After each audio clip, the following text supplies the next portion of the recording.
And then we can start dishing some of these things out or playing melodies over the top of them. And that's another reason for separating them, because this really is the melody part at the top.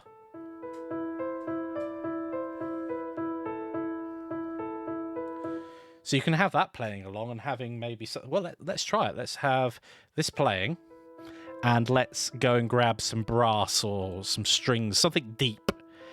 That was a very powerful P. Okay. So I think we're going to be starting... So this would be down on the E. Let's go lower.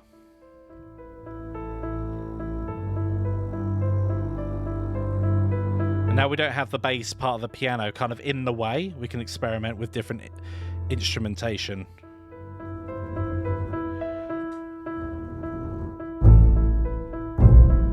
Oh, I've gone too low and I've changed the keying. Okay, so just to explain that, some of these instruments have switches on them, so that no longer sounds like strings, even though it should be. And that's because some of these keys, all the way down here, when I've lowered the octaves several times by accident, because I wasn't paying attention, I've changed the instrument. So I need to find where those keys are.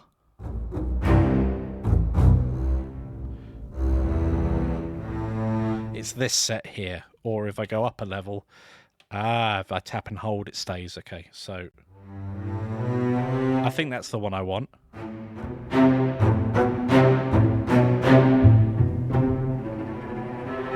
Oh, spooky. Okay, that's the one I want. I've got to watch if I go down low. Okay, so let's just try that again.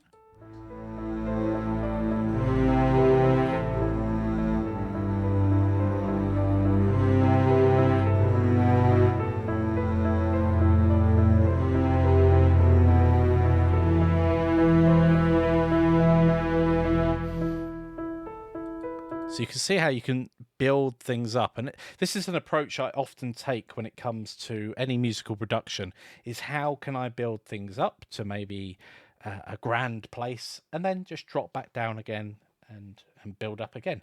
And it does depend on what you're composing for as well. At the moment, we are just playing around, having a laugh. There's no end goal. However, if you're trying to make music for a dungeon scene, or you're trying to make music perhaps for a menu, it's going to be different than making music for the overworld where you're running around and frolicking with nature.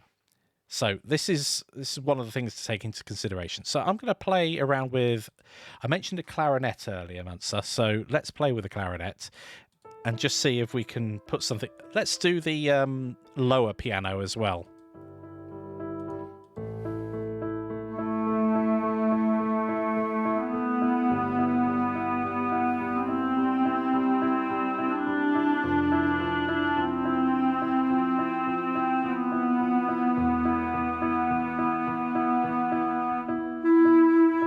So you can see there how you can really slow it down, perhaps even a different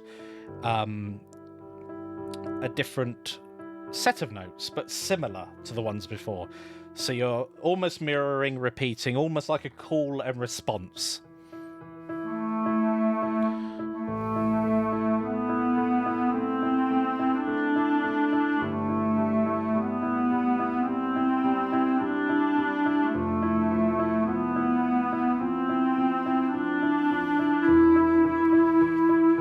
Now, I wonder if that works over the top of everything else. I think what I'm going to do is I'm going to grab the upper part. So let's switch to that. So piano upper. Hello. There we go. Yeah, piano upper. And let's just keep the top bit. So that's... Now, I can't keep it just as it is for something like a flute, because a flute is a continuous sound, unless I use a staccato flute, which is very sharp. So I will have what's here, and then I'll copy that. And we're going to create a new part. In fact, I'm going to call this flute melody.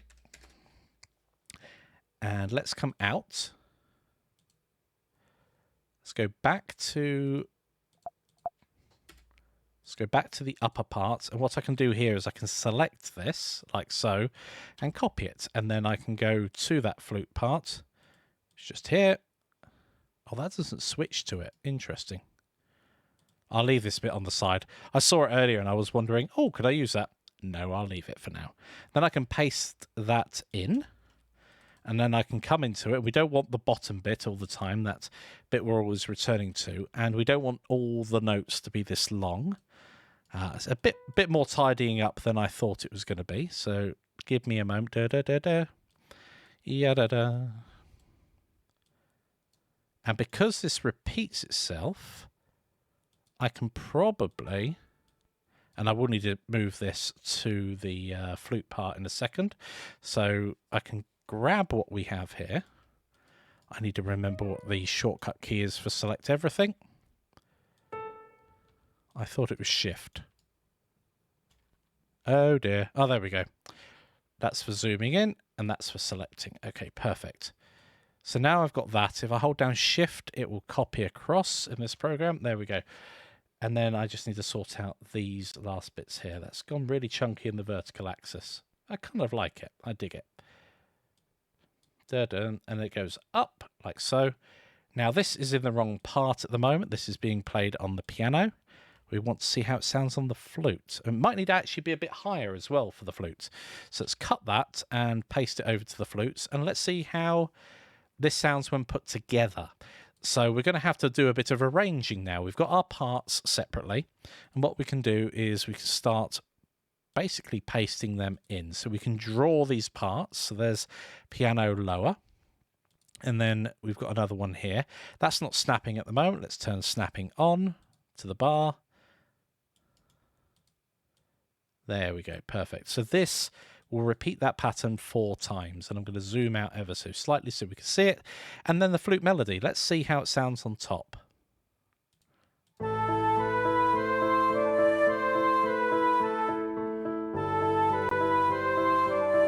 That definitely needs to be longer here. And I think it probably needs to be higher as well. So I'm going to select it all. I need more vertical space here. Is this the vertical space? There we go. And so I'm going to shift this up 1 octave. So I'm going to drag all those notes all the way up.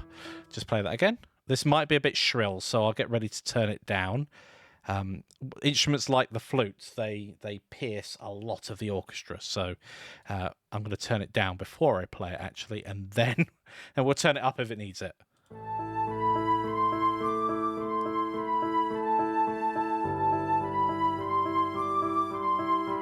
Nice, nice.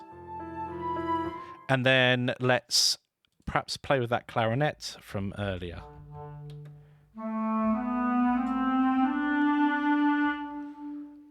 Now, this may sound messy. That's fine. Trying to sometimes put 2 melodies, so a melody and a counter melody on top of one another, can often end up with clashes. Sometimes you end up with the happy accidents that we mentioned earlier. Other times they just clash and sound horrible. So perhaps we'd need to change the pacing of one of the instruments, or maybe take it in turns. So we've got the flute going up and down, then perhaps the clarinet plays something. Perhaps it goes down and up in response. But we'll just play and see what we get.